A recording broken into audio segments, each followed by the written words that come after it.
Osteoarthritis vitamin deficiency వల్ల ఏమన్నా వస్తుందా అనేది చాలామంది అడుగుతూ ఉంటారు. మనము జాయింట్లో హెల్దీ న్యూట్రియంట్స్ అనేది చాలా ఇంపార్టెంట్. కార్టిలేజ్లో ప్రోటీన్స్ ఉంటాయి, మినరల్స్ ఉంటాయి, విటమిన్స్ ఉంటాయి, కాల్షియం ఉంటుంది, అదేవిధంగా అదర్ వైటమిన్స్ ఉంటాయి. సో మనం హెల్దీ డైట్ తీసుకోవడం వల్ల ఏమవుతుందంటే మన నీ జాయింట్స్ చాలా హెల్దీగా ఉంటాయి. హెల్దీ డైట్ అంటే ప్రోటీన్, గుడ్ క్వాలిటీ ప్రోటీన్. ఎవరైతే నాన్ వెజిటేరియన్స్ ఉన్నారో ఎగ్ వైట్ తీసుకోవడము, maybe 2 to 3 in a day, or chicken, mutton, good protein, Animal protein తీసుకోవడం వల్ల మనకు ఎనఫ్ ప్రోటీన్ అవుతుంది. వెజిటేరియన్స్లో ఈరోజు రేపుల్లో ఎన్నో రకాల డ్రై ఫ్రూట్స్ ఉన్నాయి, పిస్తా, బాదం, సో మెనీ సీడ్స్ వస్తూ ఉంటాయి. సో అది తీసుకోవడం వల్ల ఏమవుతుందంటే మనకు ఎనఫ్ ప్రోటీన్స్ ఉంటాయి.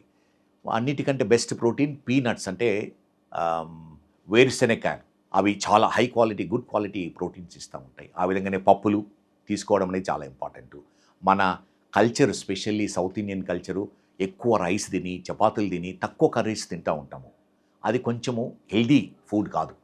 మనము 1/3 అంటే అబౌట్ 40% రైస్ తీసుకోవాలి, 60% కర్రీస్ తినడం అనేది చాలా ఇంపార్టెంట్. దాంతోపాటు మనకేమవుతుందంటే హెల్దీ డైట్, హెల్దీ ప్రోటీన్ దొరుకుతుంది. వైటమిన్స్ అంటే మనము ఫ్రెష్ ఫ్రూట్స్, ఫ్రెష్ వెజిటబుల్స్ తినడం వల్ల ఏమవుతుందంటే మనకు సరిపోను వైటమిన్స్, అదేవిధంగా మినరల్స్, సప్లిమెంట్స్ సరిపోతుంది. విటమిన్ డి డెఫిషియన్సీ అనేది very common problem. Vitamin D deficiency అనేది, విటమిన్ డి అనేది ఒక హార్మోన్గా ట్రీట్ చేస్తాం. ఎందుకంటే మనం ఉన్న ప్రతి పార్ట్ బాడీలో విటమిన్ డి డెఫిషియన్సీ వల్ల ఎఫెక్ట్ అవుతుంది. బోన్స్ ఎఫెక్ట్ అవుతాయి, జాయింట్స్ ఎఫెక్ట్ అవుతాయి, మైండ్ ఎఫెక్ట్ అవుతుంది, అన్ని పార్ట్స్ ఎఫెక్ట్ అవుతుంది.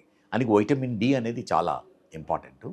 మనం వైటమిన్ డి మన స్కిన్లో కొలెస్ట్రాల్తో సన్ రేస్లో ఉండే అల్ట్రావైలెట్ రేస్ వల్ల ప్రొడ్యూస్ అవుతుంది.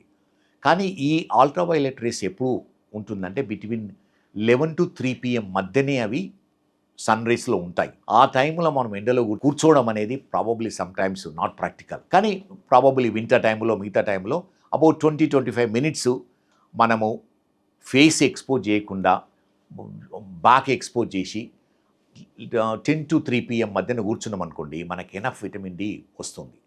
కానీ మోర్ ప్రాక్టికల్ ఏంటంటే చాలామంది వరకు విటమిన్ డి సప్లిమెంట్స్ తీసుకోవచ్చు. వీక్లీ ఒకసారి 60,000 యూనిట్స్ తీసుకొని తర్వాత మెయింటెనెన్స్ డోస్ అంటాము, మంత్లీ ఒకసారి తీసుకోవడం వల్ల ఏమవుతుందంటే మనకు సరిపోను విటమిన్ డి దొరుకుతుంది.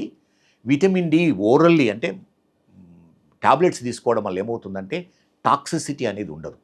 మనకి ఎంత అవసరం ఉందో మన స్టమక్లో అంతే అబ్జార్బ్ అయ్యి రిమైనింగ్ డిస్కార్డ్ అవుతుంది.